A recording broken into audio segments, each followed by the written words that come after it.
Pendant des décennies, son obsession a été considérée comme de la science-fiction. Il rêvait de construire un esprit artificiel, un réseau capable d'apprendre et de penser non à partir d'un code, mais de l'expérience comme un enfant. Le monde qualifiait cela de fantasme. Puis, le monde a changé. Sa création a explosé, alimentant une révolution mondiale et faisant de lui l'architecte célébré d'une nouvelle ère. Mais alors que la planète saluait son génie, une prise de conscience terrifiante grandissait en lui. Il n'avait pas seulement construit un outil, il avait déchaîné une puissance qu'il ne pouvait plus contrôler. Et c'est ainsi que le parrain de l'intelligence artificielle a entamé sa dernière et désespérée mission, mettre en garde l'humanité contre son propre enfant. N'oublie pas de mettre un like, de laisser un commentaire et de t'abonner. Soutiens le contenu qui t'intéresse, il y en aura plus. Geoffrey Everest Hinton est né en 1947 à Wimbledon en Angleterre, au sein d'une famille imprégnée de génie scientifique et de rébellion intellectuelle. Pour comprendre l'esprit qui allait plus tard révolutionner l'intelligence artificielle, il faut d'abord se pencher sur l'extraordinaire ADN intellectuel dont il a hérité. Sa lignée n'était pas simplement académique, elle était fondatrice du monde numérique qu'il transformerait un jour. Son arrière-arrière-grand-père était George Boole, le prodige mathématique autodidacte qui a inventé l'algèbre de Boole. C'était le système de logique, les simples opérations vraies ou faux, qui allaient devenir le fondement de toute l'informatique moderne, le langage fondamental parlé par chaque circuit et chaque ligne de code. C'était un héritage de réduction de la complexité à ses composantes logiques les plus essentielles. Une façon de penser qui coulait dans les veines de la famille. Cet héritage de génie s'accompagnait d'un puissant courant d'anticonformisme. Son père, Howard Hinton, était un entomologiste de renom, un scientifique à la concentration méticuleuse, presque obsessionnelle sur les détails complexes du monde naturel. Mais c'est sa tante Joan Hinton qui incarnait le plus spectaculairement l'esprit rebelle de la famille.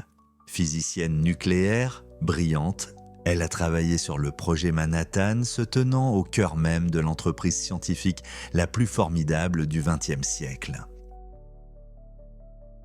Pourtant, horrifiée par l'utilisation de la bombe atomique, elle a abandonné sa vie aux États-Unis et a fait défection pour la Chine de Mao Zedong, consacrant sa vie aux idéaux socialistes dans une ferme laitière. C'était l'environnement familial dans lequel Geoffrey a grandi, un côté représentant la logique pure et fondamentale, l'autre représentant une dissidence féroce et fondée sur des principes contre l'ordre établi. C'était le creuset parfait pour un esprit qui allait plus tard défier l'establishment scientifique tout entier. Sa première éducation au Clifton College puis à l'université de Cambridge ne fut pas une ligne droite vers l'informatique, un domaine qui existait à peine sous une forme reconnaissable. Au lieu de cela, il a erré, poussé par une curiosité profonde et insatiable, pour une seule et immense question. Comment le cerveau fonctionne-t-il vraiment? Il a étudié la physiologie, essayant de comprendre la machinerie biologique. Il s'est essayé à la physique,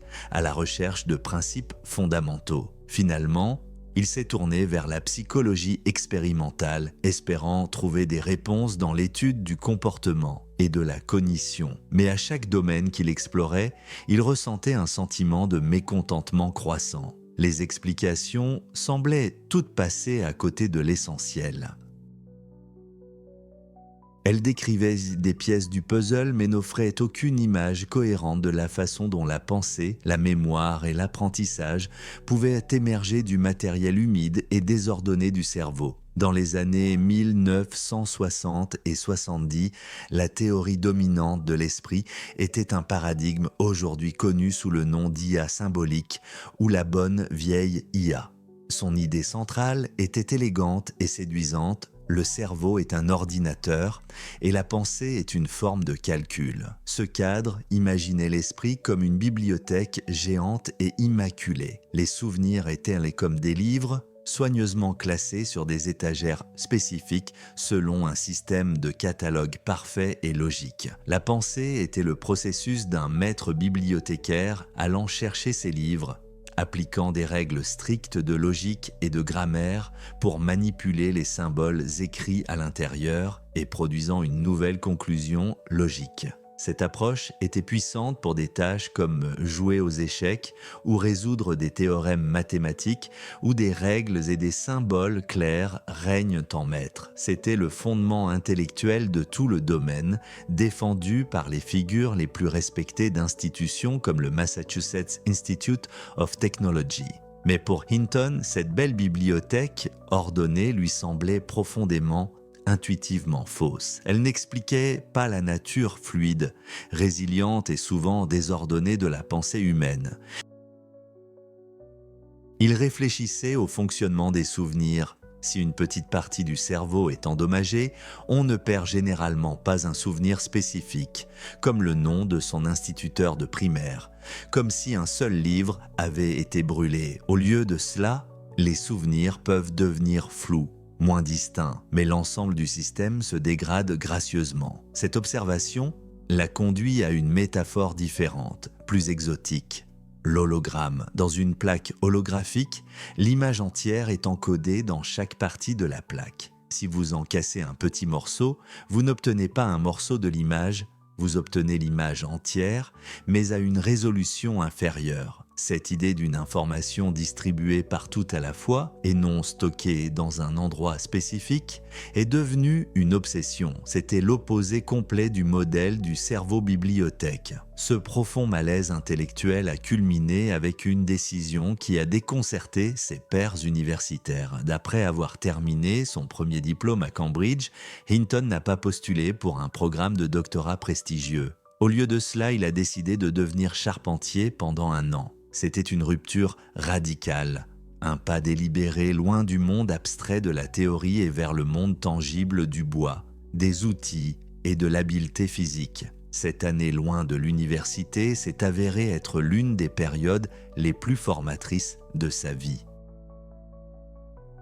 En apprenant à construire des armoires et des assemblages, il observait son propre esprit au travail. Il ne suivait pas un ensemble de règles symboliques préprogrammées téléchargées dans son cerveau. Il apprenait par essais et erreurs, par le toucher du bois, par la boucle de rétroaction subtile entre ses mains, ses yeux et son cerveau. Son intelligence n'était pas un bibliothécaire consultant un livre de règles, c'était un apprenti maîtrisant lentement un métier. L'expérience a solidifié sa conviction. L'intelligence ne consistait pas à manipuler des symboles selon un programme fixe. Elle était une question d'adaptation. Il s'agissait d'un vaste réseau de composants simples, ces neurones ajustant progressivement leur connexion en réponse à l'expérience jusqu'à ce qu'une compétence émerge.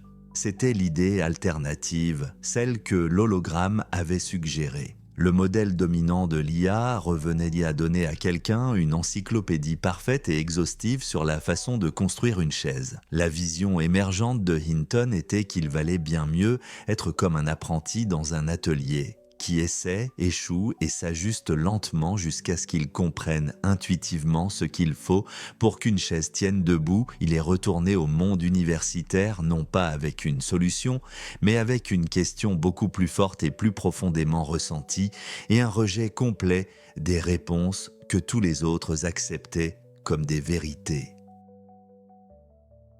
Il s'est inscrit à un doctorat en intelligence artificielle à l'université d'Édimbourg, l'un des rares endroits au monde où l'on pouvait même étudier une telle chose. Mais sa quête était solitaire. Il voulait construire des modèles basés sur son idée de réseau distribué et adaptatif, alors appelé réseau de neurones. Le problème était que les réseaux de neurones étaient considérés comme une impasse totale. Une décennie plus tôt, un livre dévastateur des pionniers de l'IA Marvin Minsky et Seymour Papert avait prouvé mathématiquement que les réseaux de neurones simples étaient fondamentalement limités et incapables de résoudre même des problèmes de base.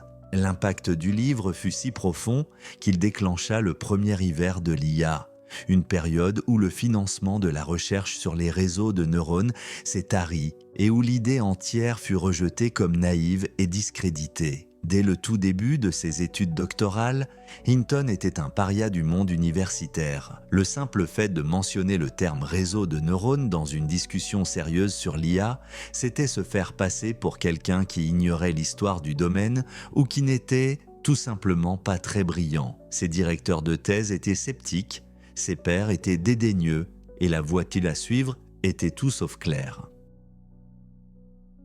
Ces idées étaient considérées comme marginales, philosophiquement intéressantes peut-être, mais improuvables et, compte tenu des ordinateurs de l'époque, informatiquement impossibles à tester à une échelle significative. Il ne luttait pas seulement contre un problème difficile, il luttait contre toute la culture et le consensus de son domaine de prédilection. Le conflit central de sa carrière était posé. Il avait une idée révolutionnaire. La conviction que le cerveau apprenait comme un apprenti et non comme une bibliothèque. Mais le monde n'était pas seulement peu réceptif, il était activement hostile.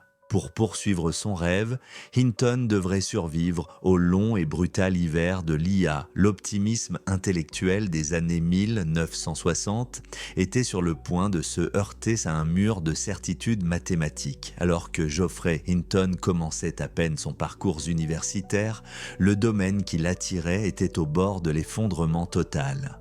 Les bourreaux étaient deux des figures les plus respectées de l'intelligence artificielle, Marvin Minsky et Seymour Papert du Massachusetts Institute of Technology. En 1969, ils publièrent un livre qui allait devenir légendaire pour son impact dévastateur. Un mince volume intitulé sobrement Perceptron, il ne se contentait pas de critiquer les réseaux de neurones, il en réalisait une autopsie publique, concluant que toute l'approche était une impasse.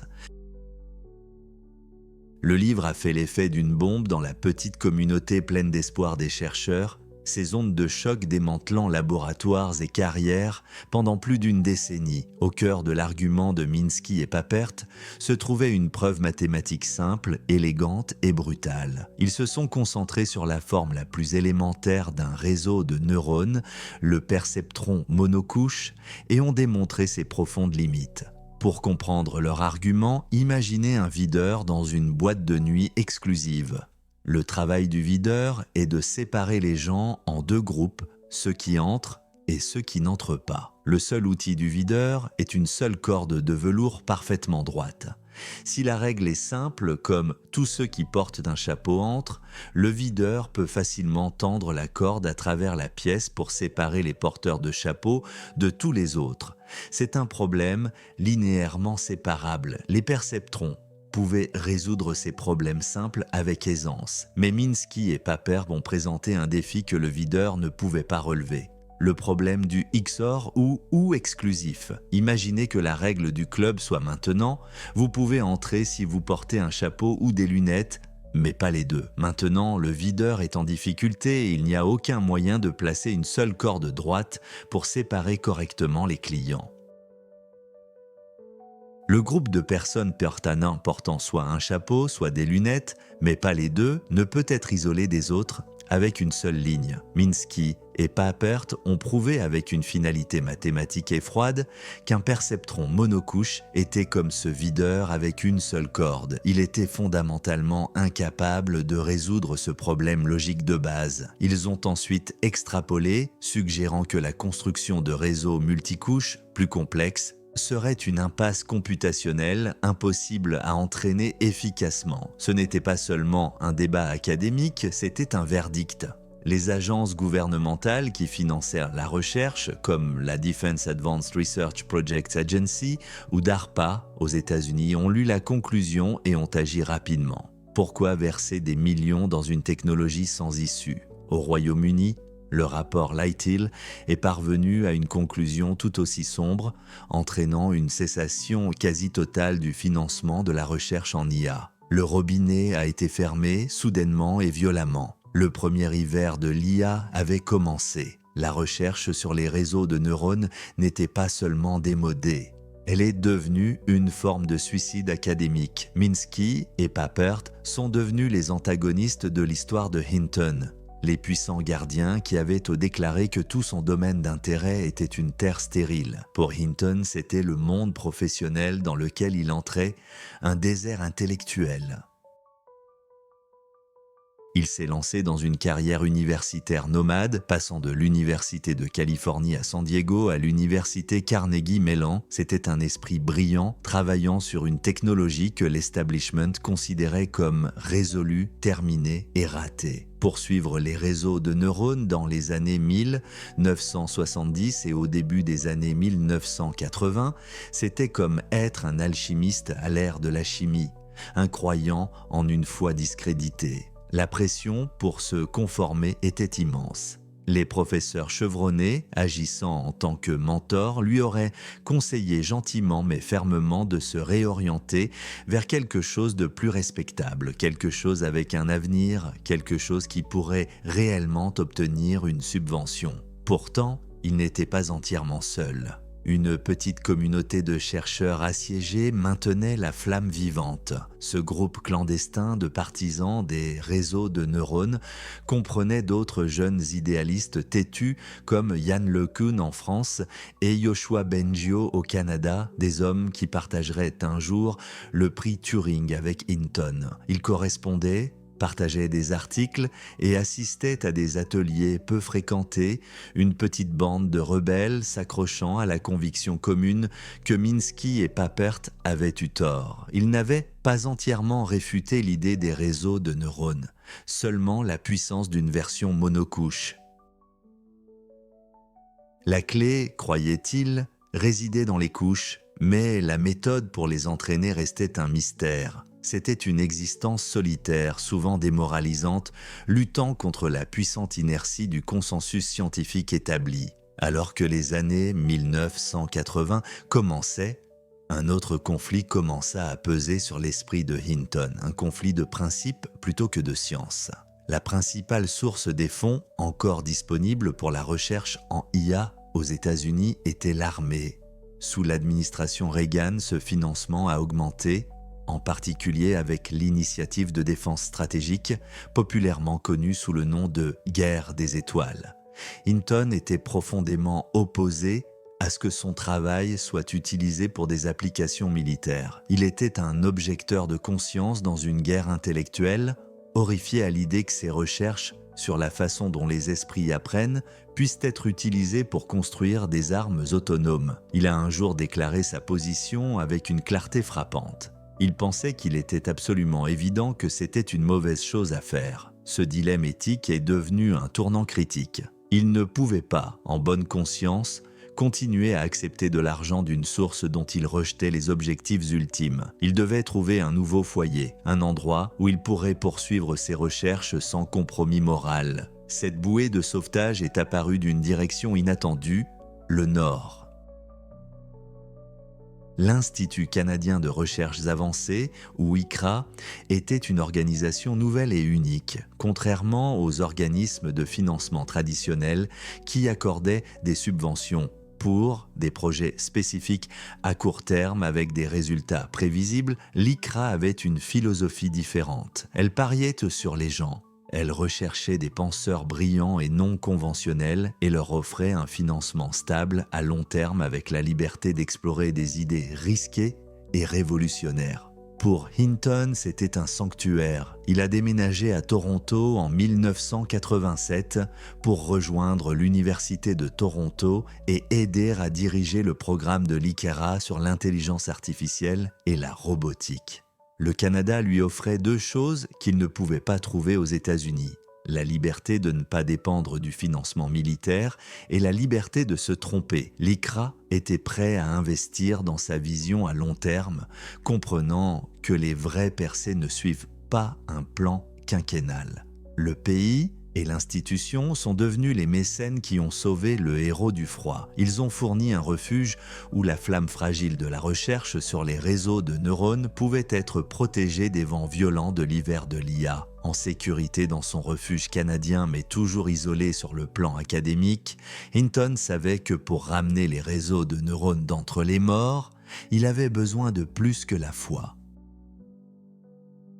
Il avait besoin d'une clé, d'un mécanisme pour libérer la puissance des réseaux multicouches que Minsky et Papert avaient jugés impossibles à entraîner. La communauté était bloquée sur ce problème depuis des années, un mur mathématique qui semblait aussi insurmontable que le problème du XOR l'avait été pour le perceptron. Cette clé était une idée connue sous le nom de rétropropagation. À l'université Carnegie Mellon, au milieu des années 1980, le climat intellectuel était encore refroidi par l'hiver de l'IA en cours. Pourtant, dans un petit coin isolé de l'université, une poche de chaleur persistait. Ici, Geoffrey Hinton, maintenant professeur, avait trouvé des âmes sœurs en David Rumelart et Ronald Williams. Il faisait partie d'une minuscule communauté presque rebelle qui croyait encore en la promesse des réseaux de neurones. Il voyait en les limites des perceptrons monocouches non pas comme un verdict final,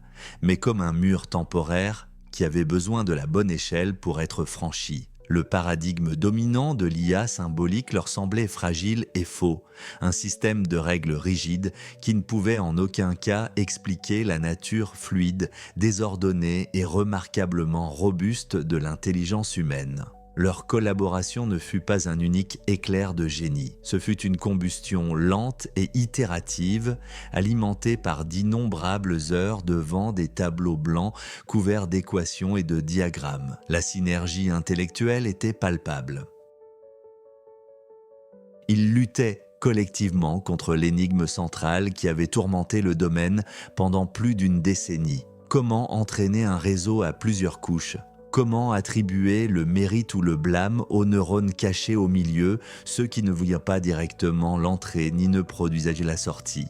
L'idée centrale de propager les erreurs vers l'arrière avait déjà été découverte, notamment par Paul Verbos dans sa thèse de 1974, mais elle était restée obscure. Une pensée brillante perdue dans le désert académique. Hinton, Rumelart et Williams l'ont redécouverte, affinée et surtout ont démontré son immense puissance. Leur travail a culminé avec un article fondateur de 1986 intitulé « Apprendre les représentations par la rétropropagation des erreurs », un article qui allait finalement devenir un texte fondateur de la révolution moderne de l'IA. Pour comprendre la magie de leur percée, vous n'avez pas besoin de mathématiques avancées. Il vous suffit d'imaginer une vaste galerie des murmures résonnantes. À l'intérieur, 100 personnes se tiennent en une seule file.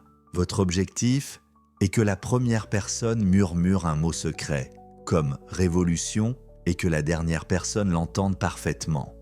La première personne murmure « révolution » à la deuxième. La deuxième personne, entendant légèrement mal, murmure révolution à la troisième. Le processus continue, mais à chaque murmure, de minuscules erreurs s'accumulent. Au moment où le message atteint la dernière personne, il a été déformé en quelque chose de complètement différent, peut-être télévision. C'est un réseau de neurones profonds à son premier essai. Un passage d'information vers l'avant qui se termine par une erreur significative. C'est alors qu'intervient la percée. Dans l'ancien modèle, vous ne pouviez que dire à la dernière personne qu'elle avait tort. Vous n'aviez aucun moyen de corriger les 99 personnes qui la précédaient. La rétropropagation a changé cela. Dans notre galerie, la dernière personne ne dit pas seulement « faux ». Elle crie en retour le long de la file « non, la dernière syllabe aurait dû être « lution », pas « vision ». Ce signal d'erreur spécifique commence à remonter de la fin de la file vers le début. La 99e personne entend cela et pense « Pour que la dernière personne entende « lution », j'ai du mal parler, j'ajusterai légèrement mon murmure la prochaine fois. » Puis, la 98e personne entend le plan ajusté de la 99e et pense « D'accord, pour l'aider, à dire sa partie correctement, je dois peaufiner mon propre murmure. » Cette vague de correction remonte jusqu'à la toute première personne de la file. Chaque individu n'a besoin d'écouter que la personne juste après lui pour savoir comment faire un minuscule ajustement local. Aucune personne seule n'a besoin de comprendre l'ensemble du système.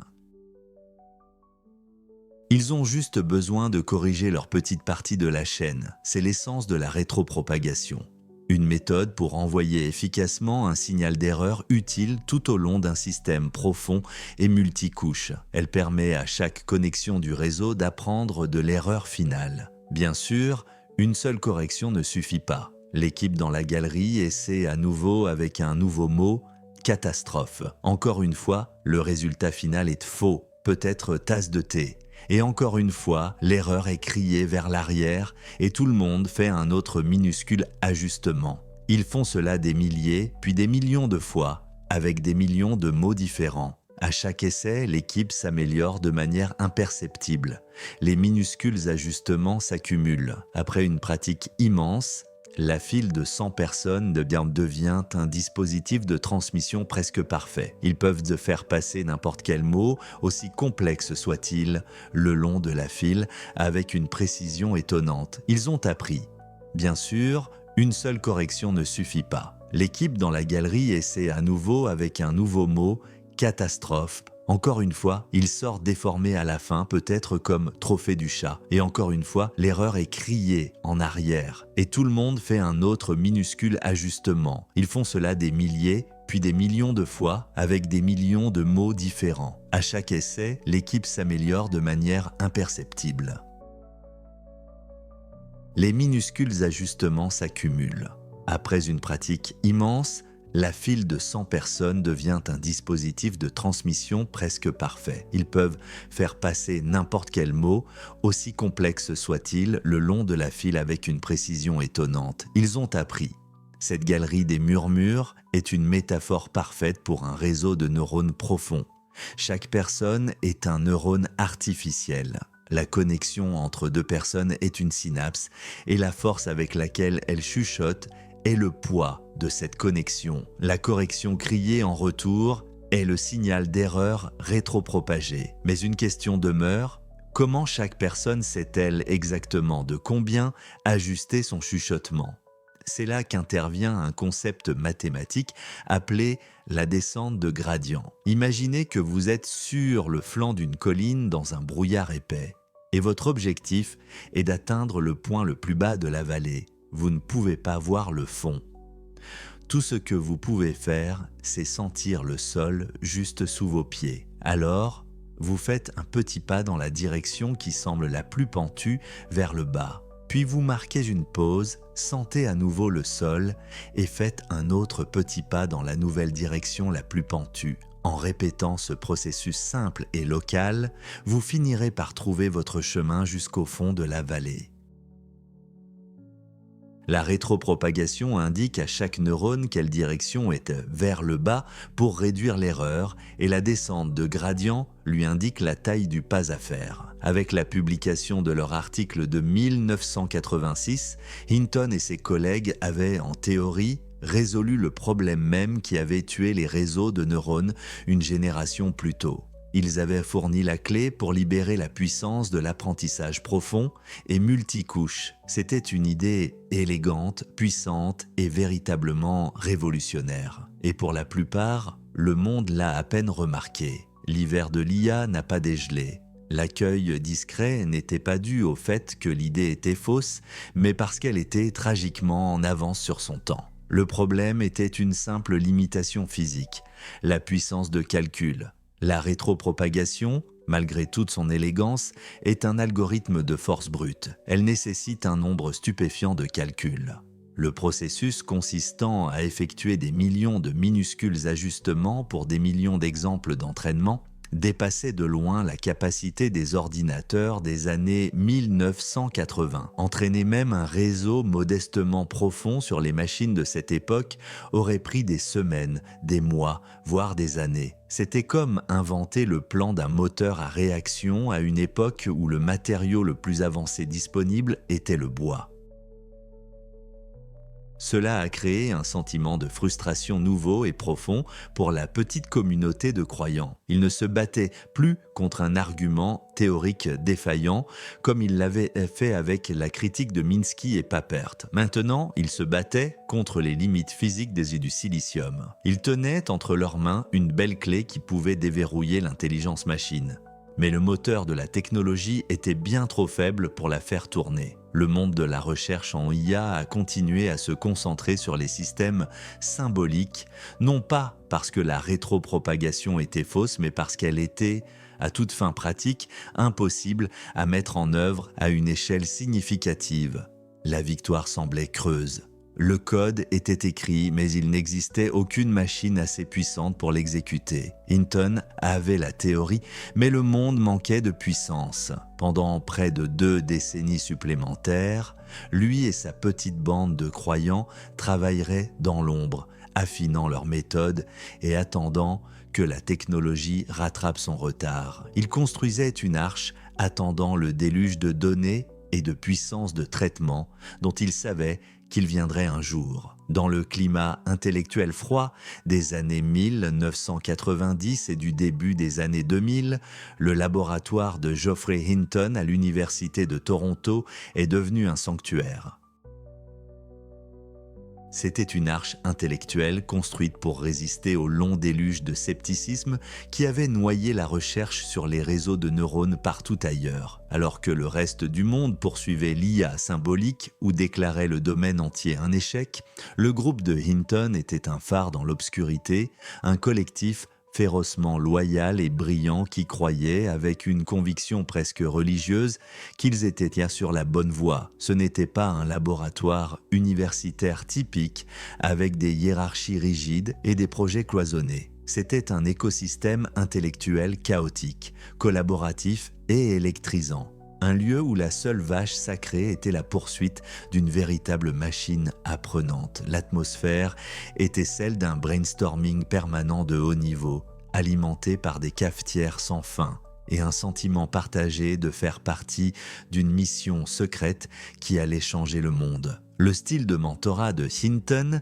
était le moteur de cette culture unique. Il n'était pas un professeur distant donnant des instructions. Il était un co-conspirateur, un guide qui se jetait dans les tranchées avec ses étudiants. Il s'asseyait pendant des heures, écoutant attentivement une idée à moitié formée, non pas pour la juger, mais pour trouver le noyau de vérité en elle. Il encourageait ses étudiants à le défier, à débattre avec lui et à poursuivre les idées les plus radicales et non conventionnelles.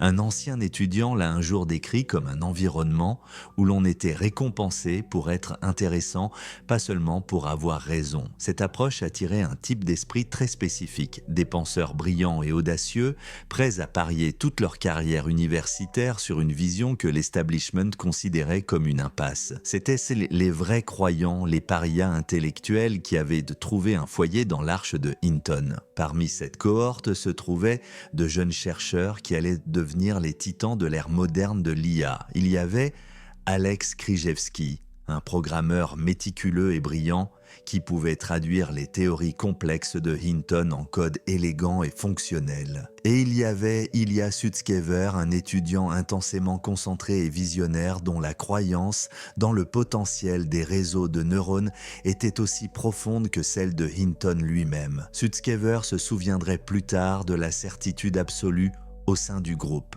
une conviction qu'il travaillait sur quelque chose d'une importance monumentale, même lorsque personne d'autre ne le voyait. Ils n'étaient pas seulement un laboratoire, ils étaient un mouvement intellectuel, une famille soudée de rebelles se préparant à une révolution. Ils savaient qu'ils détenaient le bon algorithme d'apprentissage avec la rétropropagation, mais ils repoussaient sans cesse ses limites, explorant de nouvelles architectures et des questions théoriques plus profondes.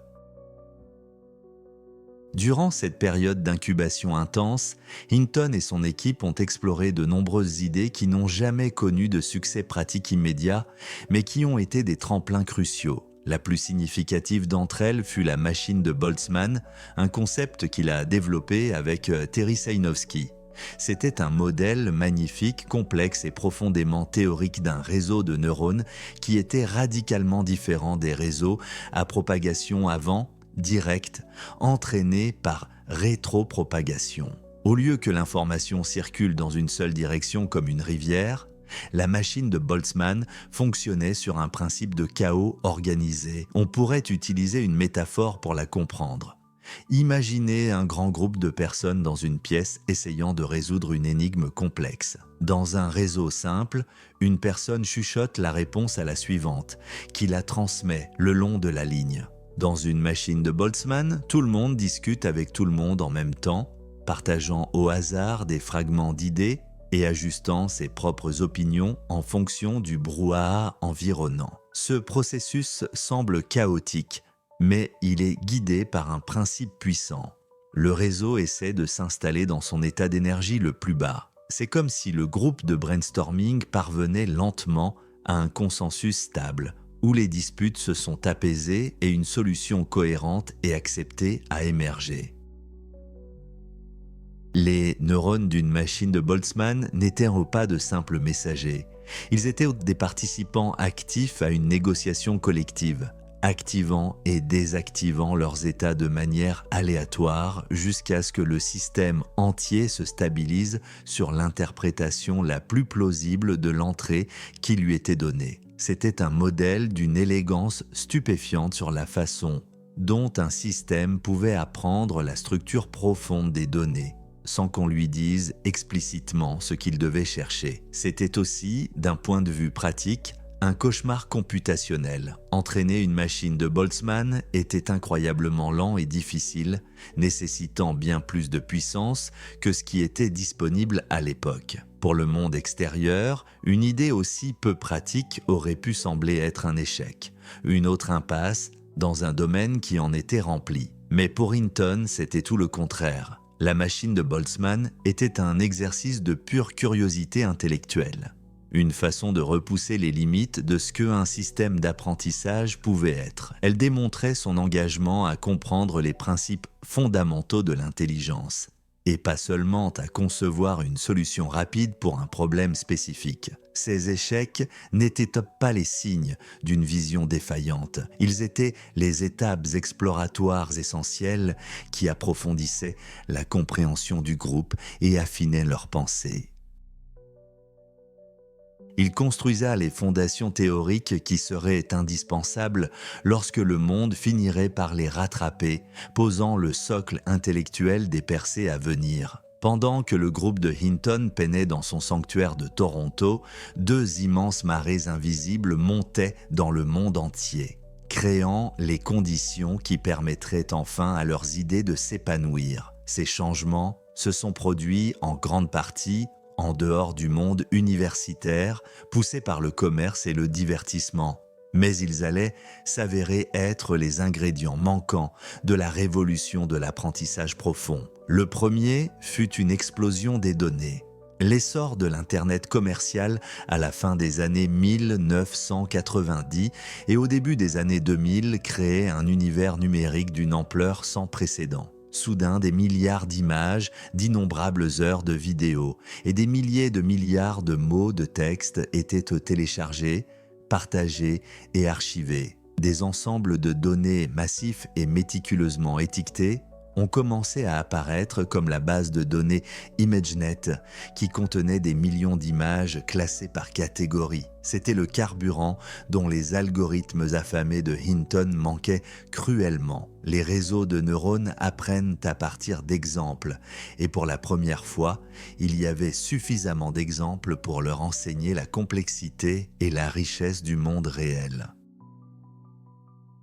La seconde marée fut la révolution de la puissance de calcul, et elle est venue de l'endroit le plus improbable, l'industrie du jeu vidéo. Pendant des décennies, la performance des processeurs informatiques avait été un goulot d'étranglement. Mais alors que les joueurs exigeaient des graphismes toujours plus réalistes pour leur monde virtuel, des entreprises comme Nvidia ont commencé à développer des puces spécialisées appelées unités de traitement graphique, ou GPU. Ces GPU étaient conçus pour faire une chose exceptionnellement bien, effectuer des milliers de calculs simples et répétitifs en même temps. Ce traitement parallèle était parfait pour le rendu de scènes visuelles complexes, comme la lumière se reflétant sur l'eau ou la physique d'une explosion. Il s'est avéré que l'opération mathématique de base requise pour ces graphismes, la multiplication de matrices, était la même opération qui se trouvait au cœur de l'entraînement d'un réseau de neurones. quelqu'un dans l'entourage de Hinton, un étudiant ou un collègue, a eu l'intuition cruciale. Ils pouvaient réutiliser ces puissantes cartes de jeu pour leurs recherches. Lorsqu'ils ont essayé pour la première fois, les résultats ont été stupéfiants. Un processus d'entraînement qui aurait pu prendre des semaines sur un processeur standard pouvait être achevé en quelques jours, voire quelques heures sur un GPU. C'était comme s'ils avaient essayé d'alimenter un moteur à réaction avec un moteur de tondeuse à gazon et qu'on leur avait soudainement tendu une bonbonne de carburant de fusée. Le moteur qu'ils avaient passé des décennies à concevoir et à perfectionner avait enfin la puissance nécessaire pour vraiment voler. Les pièces étaient enfin en place, un algorithme d'apprentissage puissant, une équipe dévouée d'esprits brillants et maintenant des quantités inimaginables de données et de puissance de calcul. Tout ce dont ils avaient besoin, c'était d'une scène pour montrer au monde ce qu'ils avaient construit. Cette scène serait le concours ImageNet de 2012. En l'an 2012, le domaine de la vision par ordinateur avait ses propres Jeux olympiques. Il s'appelait le défi de reconnaissance visuelle à grande échelle ImageNet ou ILSVRC. Chaque année, les meilleurs laboratoires de recherche du monde, issus d'universités et d'entreprises, descendaient dans cette arène numérique pour tester leur création. La tâche était herculéenne, identifier correctement des objets dans plus d'1 million d'images complexes du monde réel parmi 1000 catégories différentes. C'était un test brutal de la capacité d'une IA à voir et à comprendre. Pendant des années, les champions de ce concours étaient tous des variations sur le même thème. C'étaient des systèmes magistraux et complexes, construits sur ce qu'on appelait des caractéristiques conçues à la main. C'était le dernier grand bastion de l'ancienne approche de l'IA symbolique appliquée à la vision. Des experts passaient des carrières entières à programmer minutieusement l'ordinateur pour qu'il recherche des choses spécifiques. La courbe exacte de l'aile d'une voiture, la texture particulière de la fourrure d'un chat, les angles précis des pieds d'une chaise. Ces systèmes étaient des monuments à l'ingéniosité humaine, mais ils étaient aussi incroyablement fragiles et avaient atteint un mur. Les progrès se mesuraient en fractions de points de pourcentage. Le consensus était que le taux d'erreur, qui oscillait autour de 26%, approchait lentement des limites du possible. À Toronto, la petite équipe rebelle de Hinton a décidé qu'il était temps d'entrer dans l'arène. Ils n'avaient pas d'armée d'ingénieurs, pas de vaste budget d'entreprise. Ils avaient une théorie, une poignée de puissantes cartes graphiques de jeu et deux brillants et obsessionnels doctorants. Alex Krzyzewski et Ilya Sutskever, pendant des mois, ils ont travaillé à construire leur champion. Un système qu'ils nommeraient plus tard AlexNet. Ce n'était pas une évolution des méthodes existantes, c'était une révolution. À son cœur se trouvait un réseau de neurones convolutifs profonds, ou RNC. Le concept était élégant, inspiré du cortex visuel humain. Imaginez le réseau non pas comme un seul cerveau, mais comme une série d'inspecteurs spécialisés, chacun cherchant quelque chose de différent. La première couche est comme une équipe cherchant les éléments les plus basiques, de simples bords, des coins et des dégradés de couleurs. Leurs découvertes sont transmises à la couche suivante qui combine ces formes simples pour rechercher des motifs plus complexes, comme des cercles, des grilles ou des textures. La couche suivante prend ces motifs et recherche des parties d'objets. Un œil, un nez, un pneu, une poignée de porte. Ce processus continue, couche après couche, chaque niveau construisant une compréhension plus abstraite et sophistiquée basée sur le travail de la couche inférieure, jusqu'à ce que la couche finale puisse regarder l'image complète et déclarer avec confiance « léopard, porte-conteneur ou champignon ». Cette structure hiérarchique était la clé, mais deux autres innovations l'ont rendue fonctionnelle en pratique. La première était un nouveau type d'interrupteur de neurones artificiels simple mais puissant, appelé unité linéaire rectifiée ou relue. Il était beaucoup plus efficace que les conceptions précédentes, permettant au signal d'apprentissage de refluer à travers de nombreuses couches sans s'estomper. Le deuxième ingrédient, et le plus crucial, était la puissance brute. AlexNet a été conçu pour fonctionner sur 2 GPU de jeu NVIDIA, le genre de matériel que les adolescents joueurs utilisaient pour jouer à des jeux vidéo. Krzyzewski avait trouvé comment diviser le réseau entre ces 2 cartes, leur permettant d'entraîner le modèle massif en parallèle. Le processus d'entraînement lui-même fut un marathon angoissant. Pendant près d'une semaine, les 2 GPU de leur laboratoire ont vrombi jour et nuit, consommant d'énormes quantités d'électricité en traitant les données d'ImageNet. Les étudiants dormaient à peine, regardant le taux d'erreur baisser lentement, douloureusement. Il n'y avait aucune garantie. Leur modèle était si grand et complexe qu'il aurait pu ne jamais rien apprendre d'utile. Même Hinton, le prophète du mouvement, a avoué avoir ressenti un profond scepticisme par moments. Il passait au laboratoire, regardait les chiffres de progression qui avançaient à pas de tortue et se demandait s'il n'avait pas finalement poussé l'idée trop loin. C'était un pari massif, un kit ou double, sur des décennies de ses propres théories controversées. Lorsque la date limite du concours est arrivée, ils ont soumis leurs résultats et ont attendu. Les organisateurs, en recevant la soumission de l'Université de Toronto, étaient perplexes. Les chiffres étaient si bons, si loin de la portée de toute autre participation, que leur première supposition fut que l'équipe avait triché. Ils ont vérifié les données et la méthodologie, convaincus qu'il devait y avoir une erreur. Il n'y en avait pas. Lorsque le classement final a été révélé, une onde de choc collective a secoué toute la communauté de l'intelligence artificielle. Le second, un système de pointe d'un grand laboratoire japonais, avait atteint un taux d'erreur de 26,2%, une amélioration respectable par rapport à l'année précédente. Le taux d'erreur d'AlexNet était de 15,3%. Ce n'était pas seulement une victoire, c'était une annihilation. Le système de Hinton n'avait pas seulement gagné la course, il avait pris un tour à la compétition. C'était un bond de 10,8 points de pourcentage dans un domaine qui célébrait des améliorations de moins d'1%. Le moment fut si profond qu'on l'appelle maintenant le Big Bang de l'IA moderne. Ce fut le coup de feu unique et assourdissant qui signala la fin du long hiver de l'IA. Les anciennes méthodes, les caractéristiques conçues à la main et méticuleusement élaborées par des humains, sont devenues obsolètes du jour au lendemain. Tout le monde dans le domaine a immédiatement compris que le jeu avait changé pour toujours. Un organisateur s'est souvenu plus tard du sentiment d'incrédulité, disant « Nous étions sidérés ».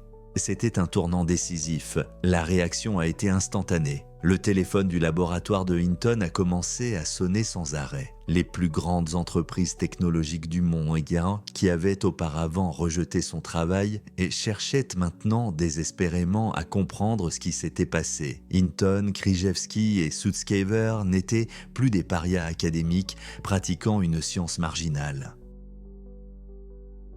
Ils étaient les gardiens d'un secret qui allait changer le monde. En quelques mois, ils ont formé une petite start-up appelée DNN Research Incorporated. Elle a rapidement fait l'objet d'une guerre d'enchères effrénée entre 4 géants de la technologie. La victoire était absolue.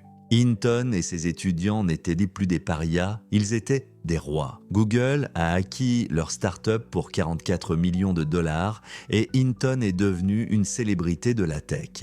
Mais alors qu'il regardait sa création conquérir le monde, une nouvelle pensée terrifiante a commencé à se former dans son esprit.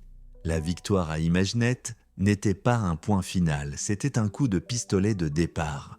Suite à l'acquisition de sa start-up pour 44 millions de dollars par Google, Geoffrey Hinton est devenu un titan de l'industrie, le prophète dont la vision s'était enfin réalisée. Il a commencé à partager son temps, un homme vivant dans 2 mondes. La moitié de sa semaine était passée à l'Université de Toronto, poursuivant son rôle de mentor et de guide académique. L'autre moitié était passée en tant que Google Fellow à l'épicentre même de la révolution technologique qu'il avait déclenchée. Pour la première fois, il disposait de ressources quasi illimitées. Les décennies de lutte pour des miettes de financement étaient terminées. Désormais, les entreprises les plus puissantes du monde investissaient des milliards dans ces idées. Et les résultats se propageaient à travers la société à une vitesse époustouflante. Ces enfants et petits-enfants intellectuels étaient en train de recabler le monde. Les traductions, autrefois maladroites et littérales de Google Traduction, ont commencé à s'écouler avec nuance et compréhension culturelle, alimentées par des réseaux de neurones massifs.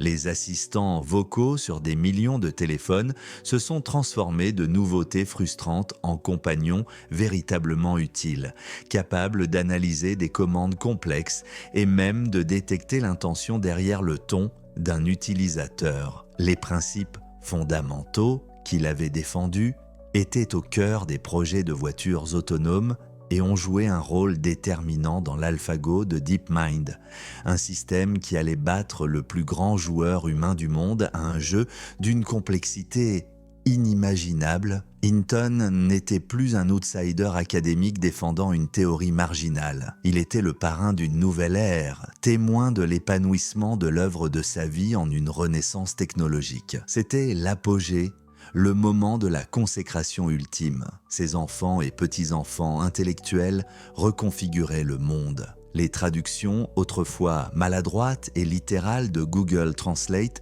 se sont mises à couler avec nuance et compréhension culturelle alimentées par des réseaux de neurones massifs.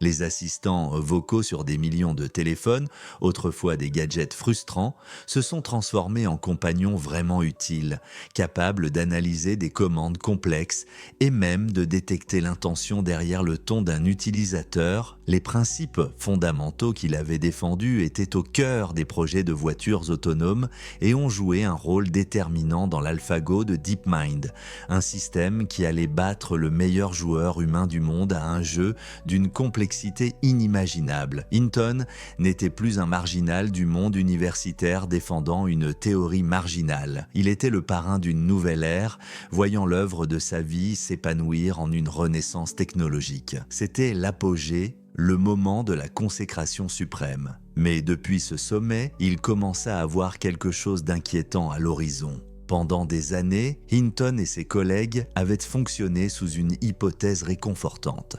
Ils construisaient de meilleurs outils. Ils créaient des systèmes sophistiqués de reconnaissance de forme. Rien de plus. Un système capable d'identifier un chat sur une photo était impressionnant. Mais ce n'était qu'une calculatrice de pixels très complexe. Le chemin vers une véritable intelligence générale semblait long et sinueux. Un voyage de plusieurs décennies, nécessitant d'innombrables nouvelles percées qui n'étaient même pas encore imaginées. La conviction fondamentale était que l'intelligence devait être conçue explicitement, pièce par pièce.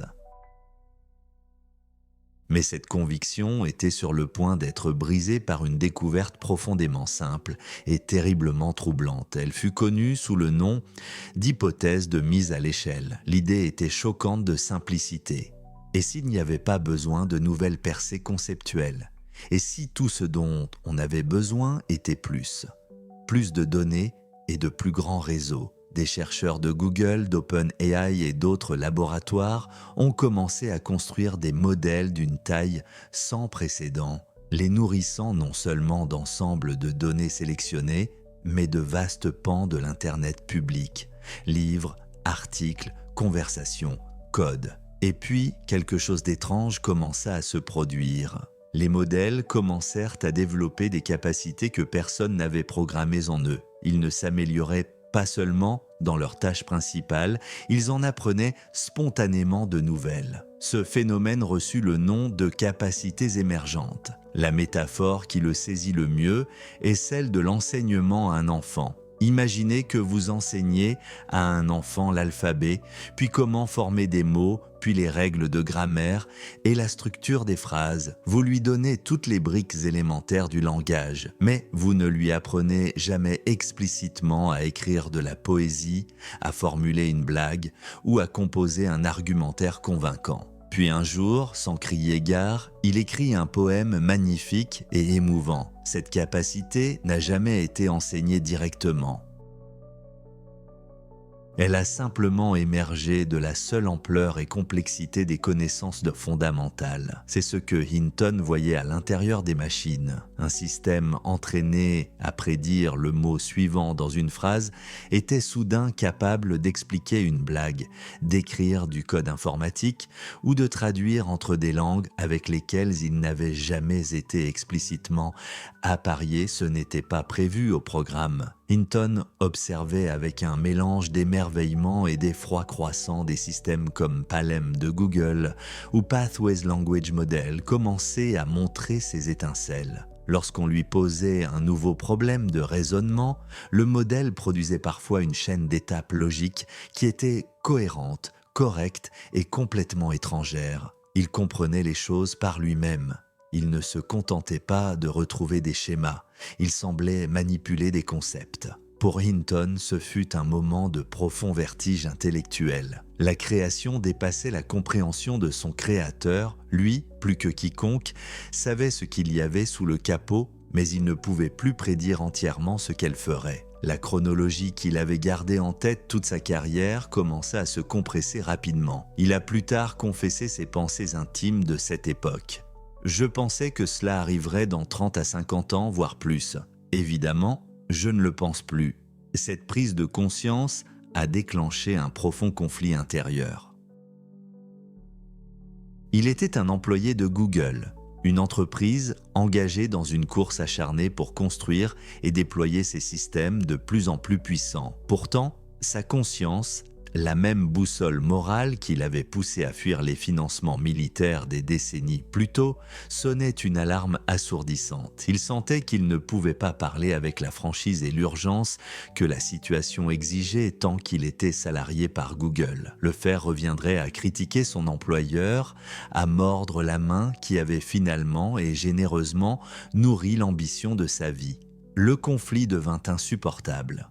En mai 2023, il prit sa décision. Il démissionna discrètement du poste qui représentait le sommet de sa vie professionnelle. Ce n'était pas une protestation contre Google en particulier, mais une manœuvre pour se libérer de ses chaînes. Il expliqua qu'il avait besoin de la liberté de parler ouvertement des risques de la technologie qu'il avait contribué à créer. C'était un sacrifice profond, troquant un rôle prestigieux et très lucratif contre la tâche incertaine et ingrate de système d'alerte publique. Par cet acte, l'arc de sa vie bouclait la boucle. Le jeune homme qui avait refusé de construire une IA pour le Pentagone était devenu le sage expérimenté qui quittait maintenant la plus grande entreprise technologique du monde pour mettre en garde contre un danger différent et peut-être même plus grand. Une fois libre, il commença à parler. Ses mots portaient un poids immense et ils étaient glaçants. Il n'était pas un luddite ou un critique extérieur, il en était l'architecte en chef. Dans les interviews, son attitude calme et paternelle démentait la gravité de son message. Il s'inquiétait de l'inévitable mauvaise utilisation de la technologie. Déclarant sans détour, il est difficile de voir comment on peut empêcher les acteurs malveillants de l'utiliser à de mauvaises fins. Il a parlé du potentiel des armes autonomes, de la manipulation de masse par les fausses nouvelles et de la menace existentielle posée par une future intelligence qui pourrait déjouer l'humanité à chaque instant. Le parrain de l'IA était désormais sa Cassandre la plus éminente, alertant sur les conséquences potentielles de son propre triomphe. Il n'avait pas entrepris de créer un dieu ou un démon, mais dans sa quête acharnée d'une machine capable d'apprendre, il était tombé sur un chemin qui pouvait mener à l'un ou à l'autre. Le dernier chapitre de sa carrière ne serait pas défini par ce qu'il pouvait construire, mais parce qu'il se sentait obligé d'en dire. Après avoir passé une vie à essayer de convaincre le monde de croire en sa création, Geoffrey Hinton se trouve maintenant investi d'une nouvelle mission, peut-être plus importante, convaincre le monde de s'en méfier. Son acte final n'est pas celui de l'invention, mais de l'avertissement. Dans le dernier chapitre de sa carrière, Geoffrey Hinton a abandonné la vie tranquille du chercheur universitaire pour le rôle public et urgent d'une Cassandre des temps modernes. Son nouveau laboratoire est la scène mondiale, un circuit incessant de studios de télévision, de commissions parlementaires et de sommets mondiaux. Ici, il n'est plus seulement le parrain de l'IA, mais son prophète le plus crédible et le plus inquiet, s'exprimant non pas avec une ferveur maniaque, mais avec l'autorité calme et pesante d'un homme qui a vu l'avenir, qu'il a contribué à créer et qui cherche maintenant désespérément à nous avertir. Son message est une litanie glaçante d'inquiétudes, chacune plus profonde que la précédente. Il parle de l'arrivée inévitable d'armes létales autonomes, les robots tueurs qu'il craint depuis sa prise de position de principe dans les années 1980, une réalité devenue terriblement plausible. Il met en garde contre une perturbation sociale sismique due aux suppressions massives d'emplois, un tsunami qui ne submergera pas seulement le travail manuel, mais érodera aussi les professions créatives et intellectuelles que l'on croyait autrefois à l'abri. Il expose la menace existentielle de la désinformation à l'échelle industrielle, une technologie capable de dissoudre la réalité partagée sur laquelle repose la civilisation. Mais sous toutes ces craintes se cache la peur ultime, le risque qui éclipse tous les autres, que l'humanité puisse perdre le contrôle au profit d'une intelligence supérieure, devenant la deuxième espèce la plus intelligente sur notre propre planète. Cette transformation l'a placé en opposition directe, bien que respectueuse, avec certains de ses plus proches collègues, notamment son coloréat du prix Turing, Yann LeCun, tandis que Hinton sonne l'alarme. LeCun reste un optimiste convaincu, considérant les craintes de superintelligence comme prématurées et spéculatives. Il envisage l'IA comme un outil puissant pour l'augmentation humaine, une nouvelle machine de la Renaissance qui élèvera l'humanité et non la supplantera. Ce schisme entre les pères fondateurs de l'IA n'est pas une querelle mesquine. C'est le débat philosophique central du XXIe siècle, mené par les hommes mêmes qui ont conçu la technologie. Ce nouveau feu est-il un outil à manier ou une force qui finira par consumer ses créateurs ? Hinton, l'homme qui a passé 50 ans à essayer de l'allumer, se tient maintenant dans le froid, avertissant tout le monde que les flammes montent bien plus haut et sont bien plus chaudes que quiconque ne l'avait jamais prévu.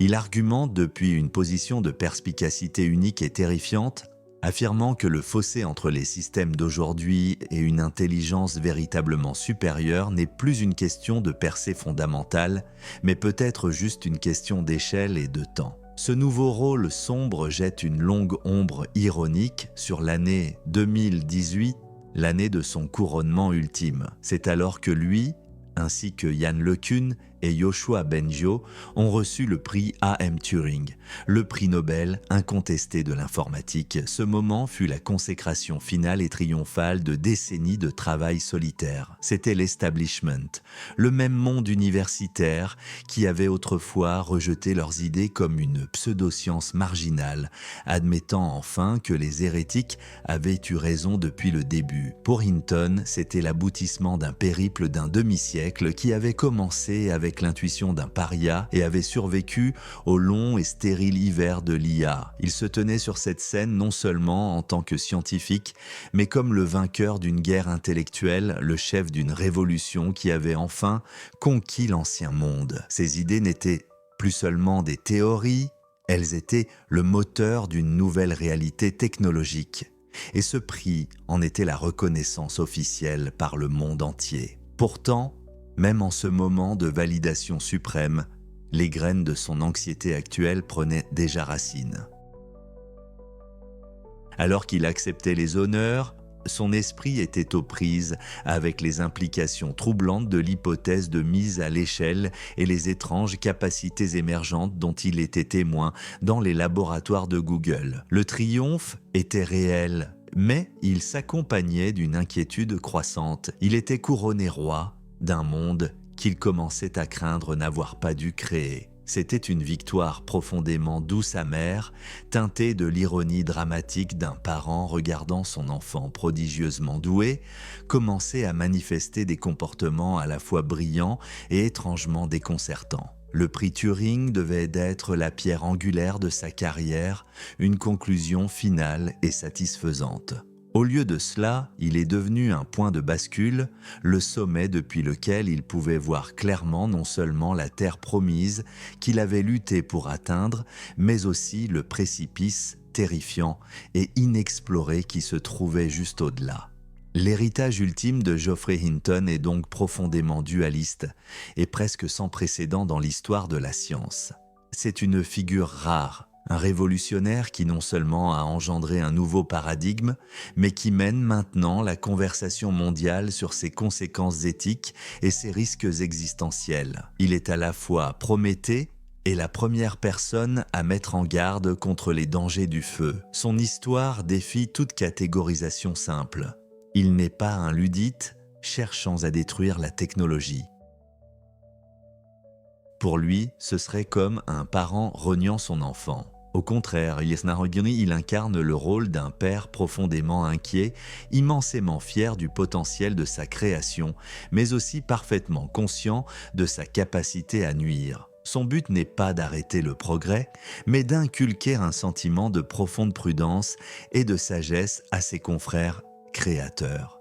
Il ne veut pas détruire l'IA, il essaie désespérément de s'assurer qu'elle ne nous détruise pas. Sa vie trace un arc dramatique, complet et puissant. Il a commencé comme le rebelle marginal défendant une idée impopulaire contre le mépris du courant dominant. Il a persévéré à travers des décennies de doutes et d'obscurité pour devenir le vainqueur triomphant, l'architecte d'une révolution technologique qui a remodelé le monde à son image. Et maintenant, dans son acte final, il est devenu le prophète sage et prudent, utilisant l'immense crédibilité qu'il a gagnée grâce à son succès pour avertir l'humanité de la profonde responsabilité qui en découle. C'est un scientifique qui a regardé plus profondément que quiconque dans l'abîme de sa propre création et a choisi non pas de se détourner, mais de dire au monde ce qu'il a vu.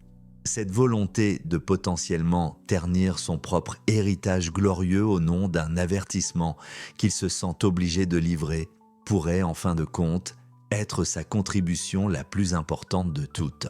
Son incroyable parcours est plus que l'histoire d'un seul homme, c'est l'histoire de l'IA moderne elle-même. C'est un récit qui englobe le ridicule, la persévérance tranquille, un triomphe explosif qui a changé le monde, et maintenant une période d'incertitude profonde et troublante. L'œuvre de la vie de Hinton est passée des pages ésotériques des revues universitaires au centre même de la civilisation humaine, posant la question la plus importante de notre temps. Pouvons-nous construire une intelligence supérieure à la nôtre tout en restant maître de notre destin? Il a passé 50 ans à apprendre aux machines à penser. Il passera peut-être le reste de sa vie à essayer d'apprendre à l'humanité à être sage. L'homme qui s'est battu pour que le monde écoute ses idées radicales sur les esprits artificiels se bat maintenant pour que le monde écoute ses avertissements solennels à leur sujet. Le prophète qui a guidé ses disciples hors du désert intellectuel se tient maintenant devant eux, montrant non pas une terre promise, mais un cataclysme potentiel. L'inventeur qui a appris aux ordinateurs à voir le monde comme des humains, met maintenant les humains au défi de voir leur propre création avec plus de clarté et de prévoyance que jamais. L'avenir de notre monde et le rôle que notre espèce y joue pourraient dépendre entièrement de notre capacité à écouter les paroles de l'homme par qui tout a commencé.